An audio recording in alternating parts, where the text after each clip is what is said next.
Well, thank you, Paul, very much, and I'm very pleased to be introducing a really, really good panel of speakers today who've got a wide variety of experience around social housing. I could start with Shakira Akinwale, who we sometimes call Shax, and Shakira is a got a long job title, data and operations improvement consultant, and I've collaborated with Shakira on a couple of things in the past. And you also bring a lot of experience from within social housing, so you could expand on that a little bit. David Smith from the Southeast Consortium, which is a procurement framework organization and has a huge amount of touch points within the social housing sector. And we're really pleased to have Dave, who's going to be bringing perspective on service delivery, procurement, and how things get done. And of course, we have Matthew Gardner, who is the director of Smart Home Advice. And as just a little very brief thing about myself is that I'm been involved with information management and various roles within social housing, and I founded BIM for housing associations. Data is very important to me, but also my experience as a building surveyor. I've crossed the threshold of 1,000, literally over 1,000 social housing dwellings, and seen people in thriving situations and seen people in very vulnerable situations. And I'm just reflecting on what Charlotte had shared with us, and I've seen service successes and service um, failures. But let's examine those sorts of things. And one of the things I thought would be a good segue might be, Shakira, you've examined operations management, you've experienced operations management in the social housing context, and I was wondering if you could, kick off our conversation on the panel to the people of trying to deliver service or sometimes failing to deliver service to folks like Charlotte. Um, how can data, how can we reduce the pressure on frontline housing staff, give them better tools so they can do a better job? Um, Maybe you could talk a little bit about that and share some of your insights and experiences with us. Yeah, thank you very much. And thank you very much, Charlotte, as well, for your wonderful account. I can definitely relate to quite a lot of it. Also, thanks, Jack, for the wonderful introduction.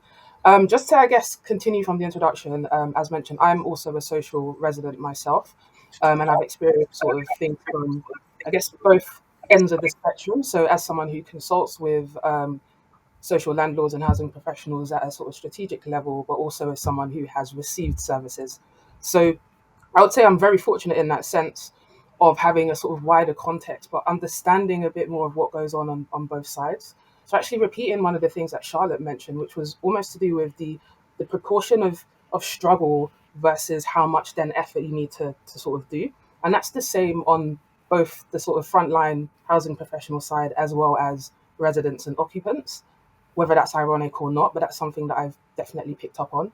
So in terms of relieving that pressure, it's the same sort of rights, for instance, that an occupant would want. The ability to actually be heard, to be able to access the resources and information that you need simply and in an accessible way. So you're not having to chase and jump through various hoops just to be able to deliver the services that your residents are expecting of you.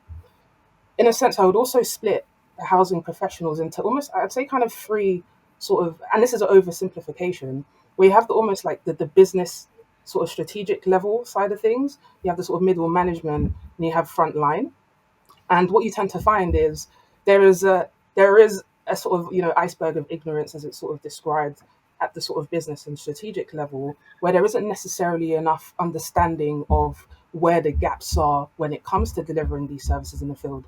There's call centers, all these sort of various different systems that an occupant and even a housing professional is expected to use and leverage to deliver their services, but these systems aren't necessarily always adequate. They don't necessarily reflect a straightforward or simple process based on principles again that come from again why we're all here. Why are we in social housing as opposed to a sort of private I guess landlord scenario. So there's that. I would also say, so based on some research, it's actually known, I think the National Housing Federation did a survey, or it was the Chartered Institute of Housing. Either way, the statistics are out there. think about 70% of housing professionals feel frustrated and not heard. Now, that prevents them from actually being able to do that work. That prevents attracting more skilled people to actually even come into the sector. That prevents people from sort of staying on when they've even actually been trained, for instance. If they're not being paid enough. So again, that comes back to resources. I think yesterday, just on the BBC, they were talking about the amount of councils, it was 1 in 12, that are likely to sort of be heading towards bankruptcy. And we're talking about sort of social budgets and housing budgets. So if that is reducing, then one of the things again that we need to be able to alleviate that pressure is more funding, more investment into our sectors. And where the data comes in, so I've noticed that IT, information, all of these things that actually we need um, to be able to again access and comply, but deliver the sort of safety and I guess high quality services that are expected of us.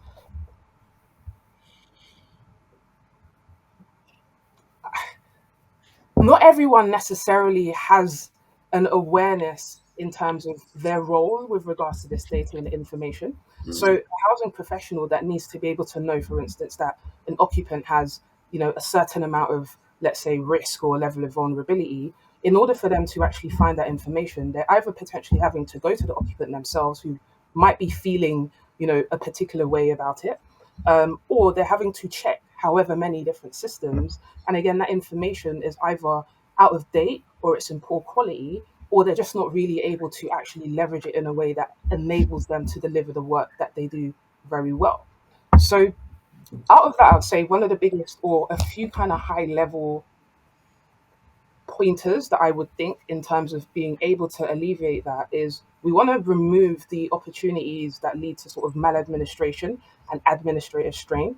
So by being able to actually equip and enable occupants who are willing and able to sort of self-service and do as much as they possibly can and open up, I would say, the different streams of communication. So right now you have, call centers, you have emails, you can write in, you can do all kinds of things that makes it really confusing. By actually enabling residents, you actually also then reduce the pressure on housing professionals, because then they're able to dedicate or provide more of their time and effort and energy for the residents who perhaps are unwilling or unable. Um, which brings me, I would say, quite nicely into, we all talk about collaboration, but I think actually we need to maybe step back and learn what collaboration actually is. So, being more collaborative is a way in which we can relieve and alleviate a lot of the pressure that is currently on both housing professionals, but even just the housing sector in general. But we talk about it a lot, and I don't think we really know what that actually is. So, a lot of the things I think that even Charlotte sort of mentioned is the energy and effort again that an occupant has to sort of go through to be able to get something done. And usually that tends to be at the worst moment. So, I've often kind of battled with this notion of, residents, they tend to sort of, pick up at fuss or bring up an issue when it becomes an issue. But that also is reflective of the fact that outside of something being an issue, it's still not easy to be able to communicate with your landlord or whoever, are those housing professionals on a sort of, just a general day to day, and be able to actually build those relationships. So, you know me, and I know you, and I understand a bit more of the fact that you are a human being and you have all of these various pressures. And as a housing professional, I know that you also know that about me. So we're able to have a bit more of a dialogue. um, the other part I think also that is quite reflective of, again, one of the points that Charlotte mentioned, is this idea of struggle. So I would relate struggle also with culture or just difference in general. So you don't necessarily have to be, let's say, someone who is, vulnerable or, looked at in a particular way, because let's be real, that's a certain sort of impression that you have of sort of social housing generally. You don't have to be in that category for certain things to be hard, right? So there can be a complete misunderstanding of, occupants' culture. I can cite myself as an example. I've literally had to take the phone off of my mum on several occasions. My mum has a Nigerian accent, a light one. She's an ex-housing professional, funnily enough, as well. But the amount of times I've lost count of me having to take the phone from her and actually continue the conversation because I noticed the way in which she's being responded to. It's almost as though oh, we get that you're not from here, so we're going to try and take the piss, excuse my French. And it's things like that that actually it's unfair, but also again it sort of leads to that notion of it makes people give up. So again, when you have residents and occupants who do want to get involved and they do want to collaborate, how easy or how open are we allowing that to or allow rather how are we even understanding who those residents are so that we can better place them and allow them to actually have a voice and influence the business at those various levels, so at the front line, middle management, and at that strategic level, because it's all very important. Don't know if you noticed, but a lot of that tends to sort of happen at almost like ground level, which is ironic because you attend these sort of resident meetings and you're asked to let's not focus too much on the local issues because there's these sort of wider regional issues. But again, everyone has to live and everyone's world sort of revolves around them. So if you have, your roof falling down on you and you've complained about it however many times, and then you're at a regional, residents meeting and they're asking you about these wider figures and they're providing statistics that paint a beautiful picture, but hey, you realize that hold on a second, Mm. I'm going through the worst. That's a problem. And I think that's something we need to address. It's really easy to sort of scale the surface and tick the box. But actually, I think we need to dig a bit deeper, equip our housing professionals, but also again in that context of collaboration, we need to understand what really bad actually looks like because that will really Yeah, reflect on where we really actually are. But yeah, I think yeah. that's pretty much it. Thank you. Well, I mean, there's so much to say on this, and thanks a lot, Shaq. So I think the some of the things that you touched on conjured up the image of an iceberg, and the iceberg is maybe the tip of that iceberg is what you're talking about at that local level, and that's what Charlotte's experienced, and one of the areas where one of the takeaways, one of the many takeaways from Charlotte's experience and from what you described are having to repeat yourself as a resident and tell your story again and then re-explain what your problem is, and that's what should be in a customer service relationship module. And then you have all of these data silos within an organization, and that might be an issue that senior management should be addressing, but they don't understand what's happening at the personal level. And that's where I think leadership comes in.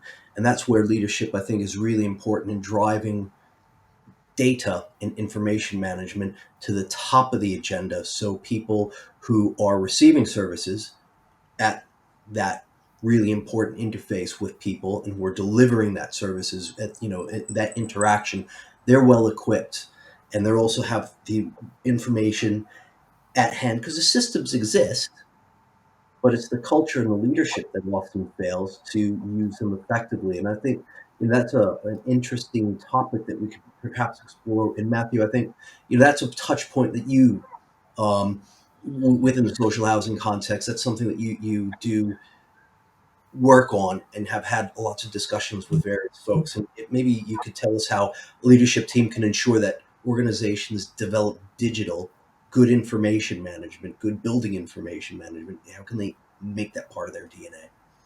Yeah. Thanks very much, Jack. I, and I suppose my first answer to that is I wish I knew, but I've got some pointers. Um, and I think I'd say that there are two main areas. So just start off with at the highest level. I think it's really important that boards of social housing organisations lead by example here. Um, there is a shortage of good digital knowledge and skills generally within the UK. I don't think that we would now accept board members of housing organisations if they didn't have a working knowledge of electricity and how it worked. And yet we kind of don't expect that there is a working knowledge of how digital works in all of our board members. Once a very long time ago, when kind of personal computing was first being brought in, I headed up an IT function in a housing association, and it was a badge of pride for the chief executive that he would not have a PC on his desk. And it didn't matter what I said to him about the example that that was setting, and that just gave permission for everybody else in the organization not to take this early step of digitization seriously, he refused to have a PC on his desk. And I think that boards of organizations can't be in that position of refusing to engage with, build their own level of skills on this really, really important agenda. So that's if you like, level one. I think once you've got that, and that's a necessary part of building the right culture, the sufficient step is to think about the three strands that I think an organization that has got digital in its DNA will need to address. And by digital in the DNA, I mean that digital is so fundamental to the operation of the organization that you don't even notice that it's there. As humans, we don't notice our DNA. At the moment, for most organizations that I see, and for most residents that I talk to, the digital aspect of the service is all too obvious and clunky and not helpful and easy. So trying to make the digital stuff just the way that things are, just like electricity, you switch it on at the wall. So the three strands. What does digital in the DNA mean for human customers? Well, first of all, it means making things easy for them, using the power of technology, using the memory abilities of data to make services for customers easy to access and personal to their needs. One of the most interesting things that is coming from the latest batch of regulation is the need not only to relate to the service that is required, but also the nature of the customer who is requiring it. And understanding the interaction between those two things, the way that easy and personal services can be delivered to customers is the first strand of digital in the DNA. The second is about what I describe as the second customer that housing organisations have, their buildings. The buildings are a customer of the landlord. They don't ask for very much. And in fact, for that reason, it's necessary to go and find out what's going on for them. But having, for example, compliance automated through a digital system so that you have reassurance 24 hours a day, 7 days a week, 365 days a year, rather than the episodic assurance that you get from inspecting Legionella for 10 minutes every month, or an annual or biannual inspection of fire doors. So building up the knowledge about your customer so that your building customer, so that the knowledge about that building is up to date, constant. When I was a chief exec, I used to know lots and lots of data about my buildings, but I never knew the impact it had on the resident. So I'd know that there were 30%, well, no, it was always a lot better than that. There were 3% of my buildings that we hadn't got in to do the gas servicing in, or 5% where the fire risk assessments weren't completely up to date, or 10% on the electricity inspections. But I never knew how many residents that meant were potentially unsafe. And that's the test for me, that we must have a digital knowledge updated constantly of the number of our residents who are at any point in time unsafe or living in conditions that are less than ideal. And those two things require a change in the third area, which is around the organisation itself. The culture of the organization has to be digitally driven, rather than being designed in and operated as if we were still in an analog age. I'm very taken by the Gartner definition of digital dexterity for a skill set for the organization, which is that the organization has both the ambition and the ability to operate in a digital age, and that the people within it have both the knowledge and the interest in working with current and future digital technologies to build a good digital business. So one of the things that a landlord could do is to start to specify for every single one of their roles what digital dexterity means, and only recruiting people who pass that test, starting now. I saw a couple of years ago a job advert for a exec director of property where the only requirement on digital was to be proficient in Excel. And frankly, those days are back in the last century. I just got to say that's like the ham packet. Yeah, It's exactly. really inadequate. Totally inadequate. And then the third thing about the organization is collaboration across the sector. It's interesting, isn't it? We hang on and we fear the ombudsman reports about all the things that have gone wrong in an organization when there is an inquiry and a finding of severe maladministration, and we've had another one this morning. How much better would it be if complaints were coordinated across landlords?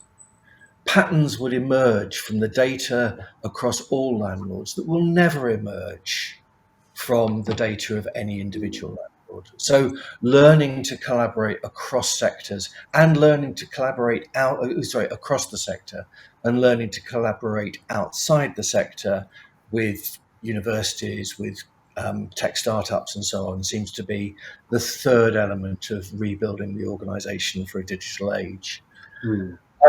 If there was one thing that I'd ask a board to do, make it a primary objective of the CEO and hold the CEO to account for building that digital in the DNA organization. I think that's a really fantastic way to segue a little bit. But before we do, I think there's some perhaps information that might not be aware that everybody here might not be aware of is that change is on the horizon. I think one of the things that you'd mentioned was fear-driven culture, the fear of the ombudsman's report, or the complaints and the reputational damage.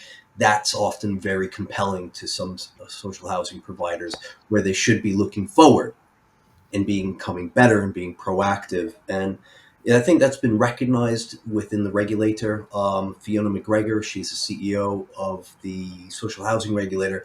She has said data is everything, and is aware of this agenda and wants to see positive change. One of the other areas that I think touches on to and I really like how you've identified the building as a customer, and that might change the attitude. I'm a building surveyor.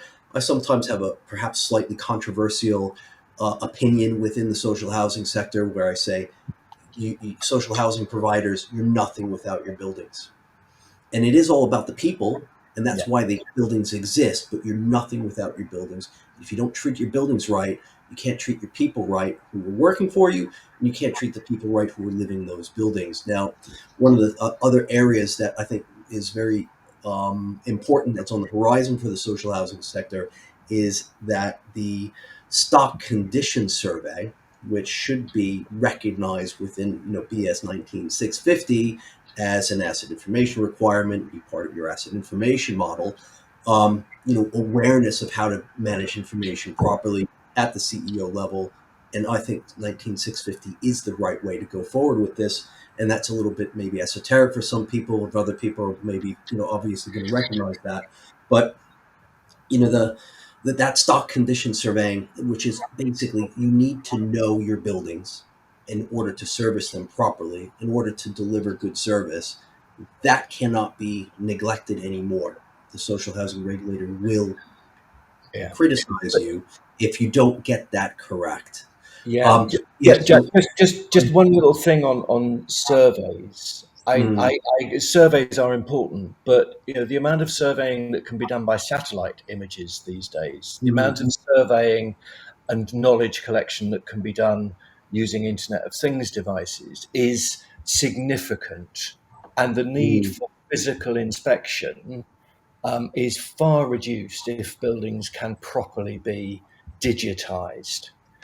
And that's one of the shifts that I think we need to get. And I'm not quite sure from the way in which the regulator has constructed their latest set of standards that they have left behind that reliance on traditional inspections providing the data for. You're absolutely right. I don't think the sector's quite there yet with the Internet of Things, but it should be, and that's important. There are certain things, you won't be able to find the ham packet with the Internet of Things, and I don't mean to dismiss what you're saying. I would Yeah, like to know the humidity. There are, devices that are being installed to get humidity, energy consumption, really important for sustainability. Um, but that physical inspection is going to find those HHRS, the housing rating, the health and safety housing rating system failures. And my role within ARC includes auditing stock condition surveying and looking at the statistics. And somebody said, well, 2% HHRS failures is pretty good. That's 2% of a portfolio of people are living in conditions that are dangerous. That's got to be zero. So, I think and Shax, really quickly, if you jump in, but I do want to ask David a little bit about, well, I've got a question for David in his role, but please come in. Yeah, I just wanted to very quickly add to that because Matthew and I have been having some discussion. So, with regards to the building as a customer, there's also that idea of, I mean, the more a building is kind of looked after, the more it can look after its occupants, and in turn, Mm, the occupants can look after the building. And then connecting that with stock condition surveys as well. Residents, occupants are effectively people on the ground. Again, not everyone necessarily is a surveyor. Like I have mm, surveying background, but we can all take a picture or record a video and yeah. submit it somewhere. So mm. that was it basically, and I Well, think the that collaboration I piece. think that's really, really interesting point where, that's where the resident can be part of the solution or be more proactive and contribute towards helping the landlord be a better service provider. And if that was something that was easy and efficient, and there was one of the things about information coming out of buildings that I'm very acutely aware of is what to look for, how to get it into the organization, where are you going to keep that information, and how are you going to use it is a real challenge for large complex organizations. But that I think touches on the point, like who's responsible for information, whose job is it. And David, you have a fantastic oversight and insight into the vastly complex supply chain that services the social housing sector. um, whose job is it? Thanks, Jack, and the pressure of going last, trying to string everyone's comments together, hopefully for something meaningful for us all to take away.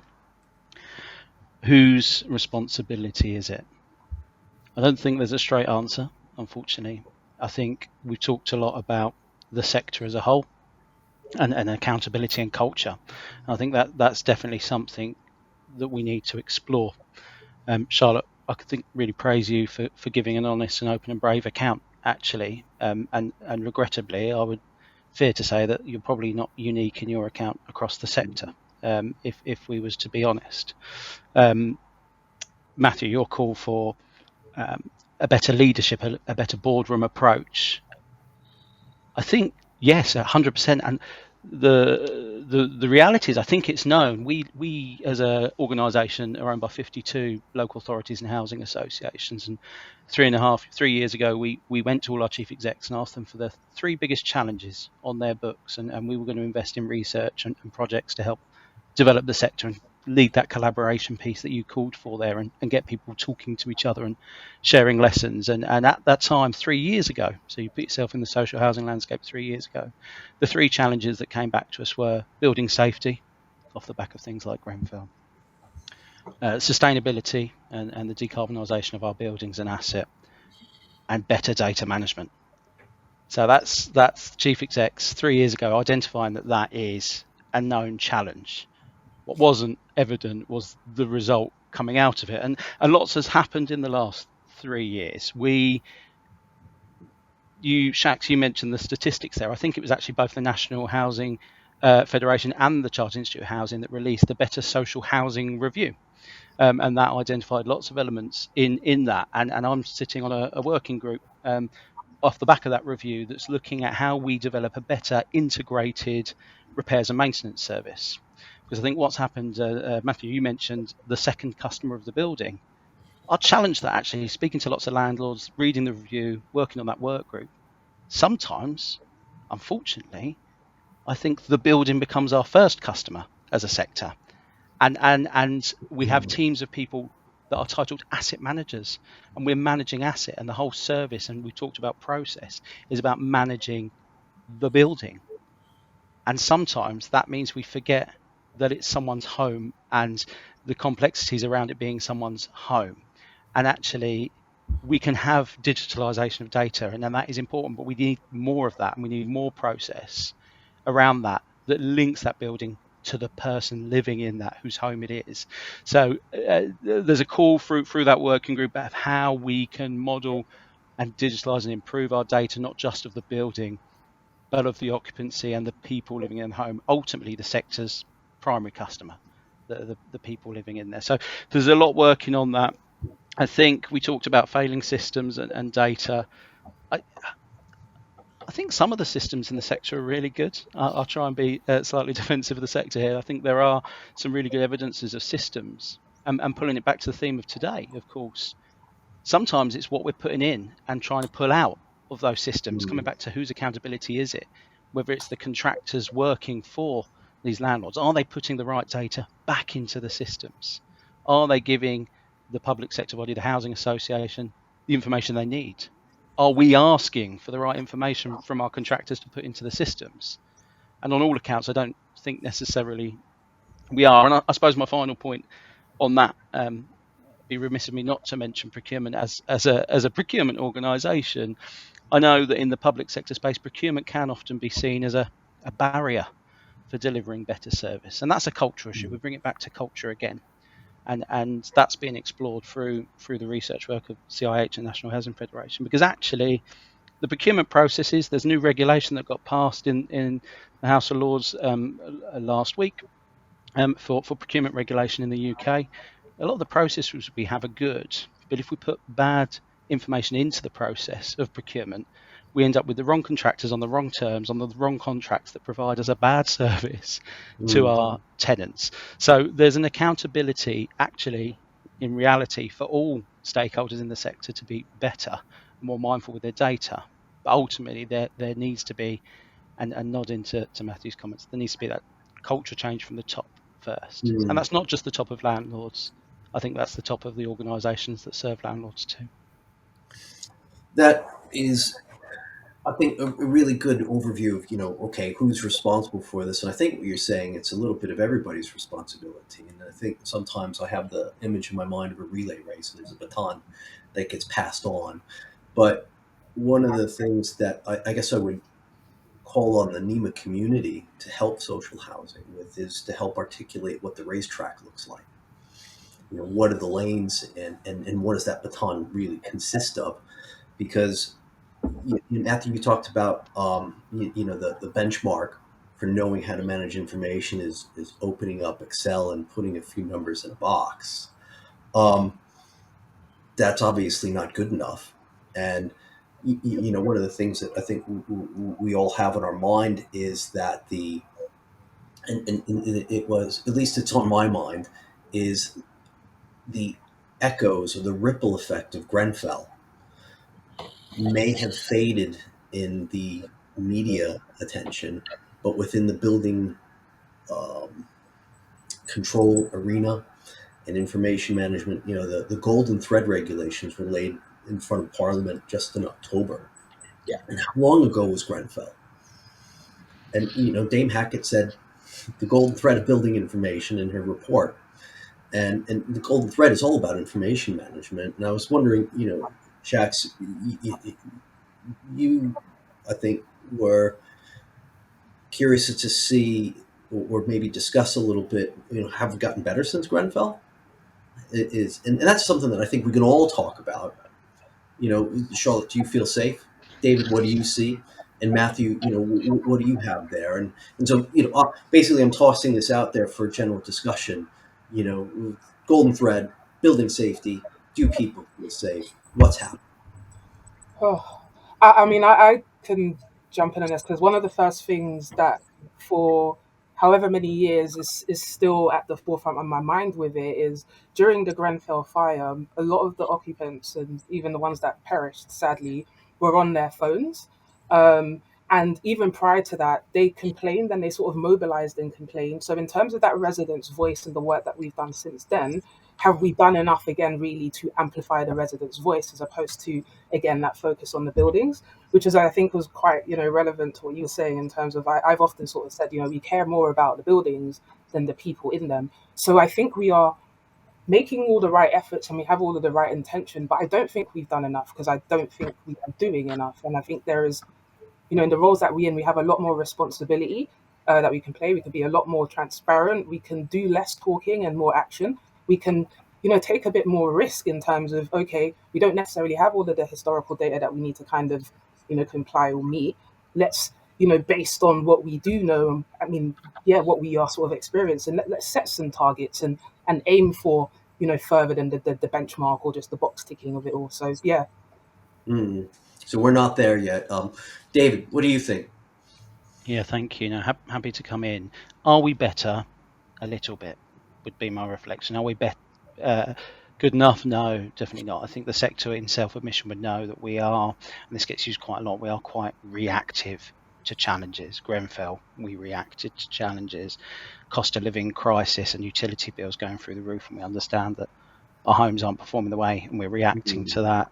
The poor lad up in Rochdale with the damp and mold issue, we react to that issue, and when I speak to lots of the leaders in the organisations we support, is we try and unpick why do we have this reactive culture? I think the quite common answer is we just don't have the data to be proactive, and that brings us back to the need and call, actually, if anything, with the audience, if there's a call for how this sector, you called it the design in the racetrack, Jack. I quite like that. Mm. That is, I think, what the sector needs. It needs something from outside the sector, actually, to guide it into modernising and performing better and being able to be more proactive in its management of its understanding and how we can hopefully avoid further incidences that we react to, because we talk about managing the asset and the building.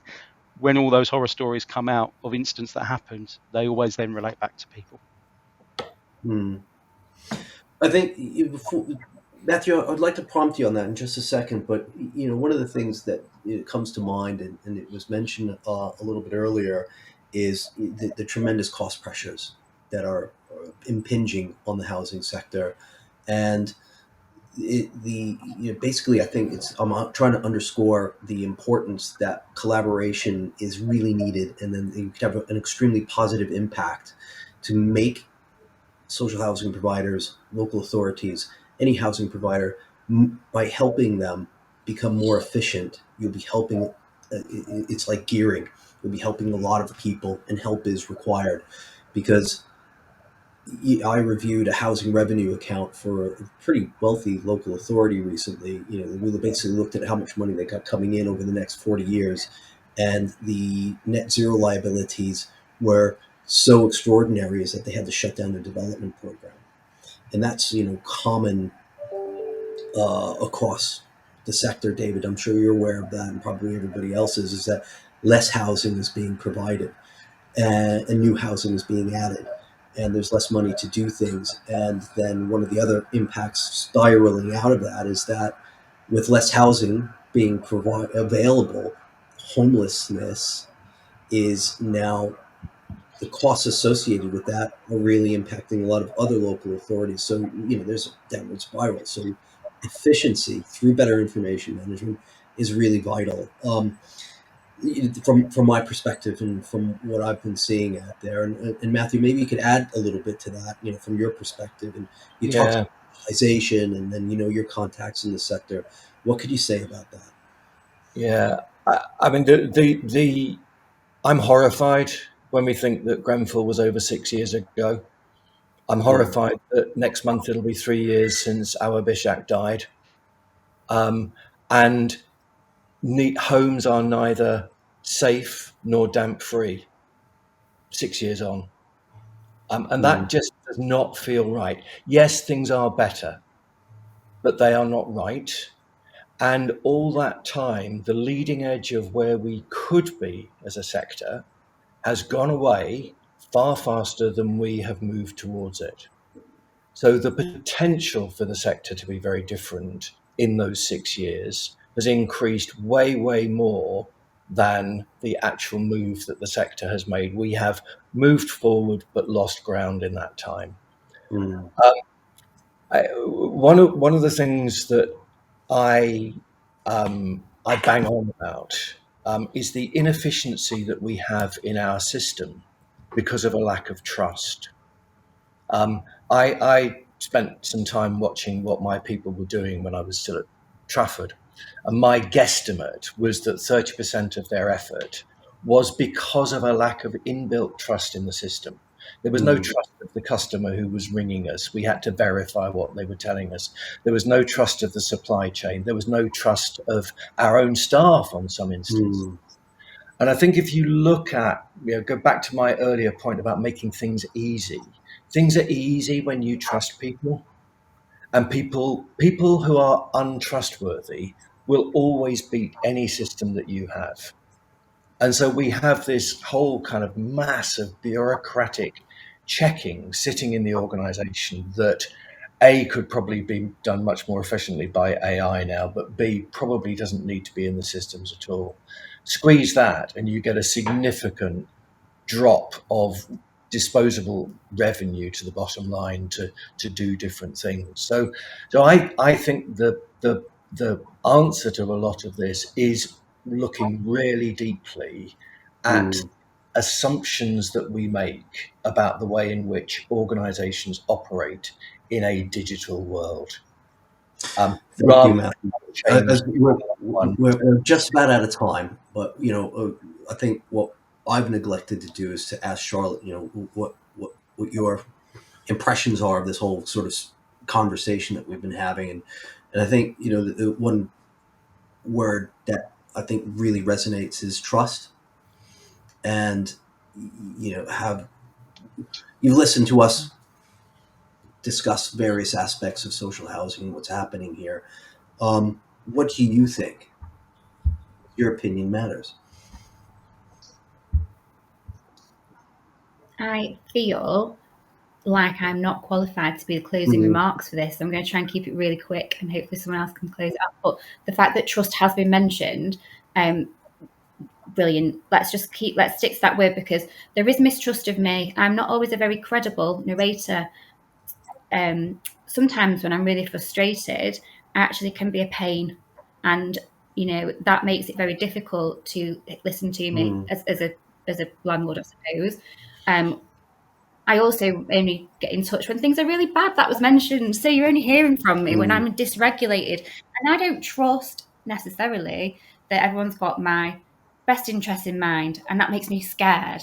So I'm coming at it from a fear perspective, because I know that one tiny thing may come out of place and I will unravel, and I'll be back in that terraced house with the hole in the bathroom door. That's where my head goes, and that's probably only because a light bulb needs changing. But without the support trampoline, someone called it, that was excellent, the safety trampoline, without trusting that my social housing provider is going to be there and do that, I'm there because my experience is the best one in the world doesn't stop me from unraveling. So yeah, that trust is really important, but I don't always present in a way which is easy to work with, and I don't always experience that. But why is that, right? So I'm in a house that I really like, a flat I really like.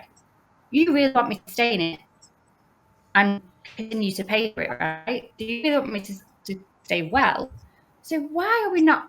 We are actually on the same team. We want the place to stay nice for as long as possible, because that costs less money to fix, and I want to stay here and that costs less money, for the longest time. So we're both on the same page. It's just we're both talking to each other when we're super dysregulated. And what I feel like, I've heard it. I sit on the board of trustees at Crisis. I'm really fortunate. I'm experiencing lots of different housing elements at different levels, I suppose, of where you interact with people. it can be the best intentions poorly executed, because your frontline staff will have a great working relationship with me. They're like, oh, here she goes again. But she's not always a nightmare. And on the board, they can be like, we are having people with experience on the board, getting these perspectives, all the blind spots are getting illuminated, and that can be really great. But unless people feel like they've got the autonomy to make decisions that make sense, that will be in line with what the provider needs and wants, and that makes sense for the person who live in there, you've got this middle bit where it gets lost. Now, the quickest way to share what works well is actually through data, because all this anecdotal stuff like this worked well, that's lovely. But every situation's different, every person's different, every light bulb's different. One light bulb to me might be trivial to someone else, but the data will show you the threads. I've never I think experienced so. anything like that. I, But yeah, the I think information is there. I think that's a great way to bring everything together. And that might be, you could call that data the golden thread. You could call that trusting the data and trusting the people to put the right information, get the right information to the right people at the right time. That's really fantastic takeaway for us. And in order for that to happen, trust, collaboration, organization, that design racetrack. In my mind, it's 19650, but the better information management so people can be serviced or receive good service from their landlord, and that includes the buildings, all those sorts of things that we touched on. Um, is probably a good way to try to wrap things up with a really fantastic, I think, session from everybody, and I really, really appreciate it. I've got some really nice insights that I can take away and apply to my day to day. And I could talk about this for another hour. This is really dear to my heart, and I just don't have the time. There's a lot of other things that are on the agenda. So, on that note, I'd just finally like to thank everybody who's participated, and also for the audience. And we do have quite a few questions, but we just ran out of time. So, um, I'll have to unfortunately hand back over to Paul. And thank you, everybody, once again. Thank you. Thanks.